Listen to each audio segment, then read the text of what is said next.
Hi, Saddleback. Happy Thanksgiving and welcome to World AIDS Day weekend. As you may know, HIV and AIDS is a signature issue of our church. Our HIV and AIDS initiative is committed to offering compassion, community, and real solutions for people affected by and living with HIV and AIDS, and teaching other churches to do the same.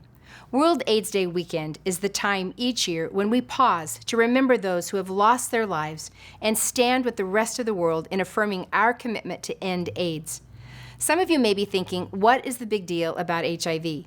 It's not something we hear about often in the U.S., and some of that is good news, because medical advances now make it possible for people who are living with HIV to live long, full lives when taking their medication regularly. But the bad news is that of the 37 million people living with HIV worldwide, less than half are able to access life-saving treatment. AIDS is still the leading cause of death worldwide for women of reproductive age, and it continues to be the reason millions of children in Africa are growing up without a mom and dad. And despite the fact that we know how to prevent and treat HIV, today, this day, almost 6,000 people will newly acquire the virus, many of them youth ages 13 to 24. That's why as a church, our goal is to get to zero new infections, 0 AIDS-related deaths, 0 stigma, 0 babies born with HIV, and 0 children living in orphanages in Rwanda. And because of the role of local churches can play in this fight, that's possible. A great example of the role the church can play is our Saddleback Manila campus, which started their campus's HIV ministry this year during the Miracle of Mercy campaign.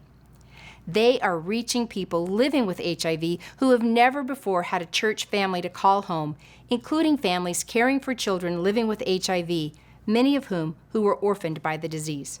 In Rwanda, teams of ordinary Saddleback members are helping equip local churches with training to form HIV ministries and support groups. Churches are a linkage to care in areas where healthcare access is limited. Entire orphanages have closed as members of local Rwandan churches selflessly adopt children with support and training from our Saddleback Peace teams, and Rwanda is on its way to becoming the first nation in Africa without orphanages. Ordinary Saddleback members are pushing back the darkness every day as they come alongside people living with HIV here in our communities, fighting against the isolation and stigma that so often surround this disease as they reach out in love with a call, a meal, and a simple act of friendship. None of these milestones took extraordinary medical knowledge or professional skill. Ordinary members of our church are getting to zero by showing up and caring for the sick like Jesus did. They are demonstrating the love of our Savior in practical, tangible ways. And you can too.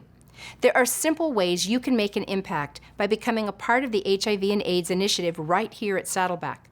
We'll train you and offer simple things you and your small group can do with very little time that will make a difference in the life of someone living with HIV. When we reach out in love, we remind the world that it's not a sin to be sick, and your illness is not your identity. If you are living with HIV, know that you are welcomed and loved by your church. There is a place for you here. If you are unsure of your HIV status, I encourage you to get tested. It's quick and painless, and we're here to support you. Today, let's join together as a church family in prayer for people living with HIV and their loved ones.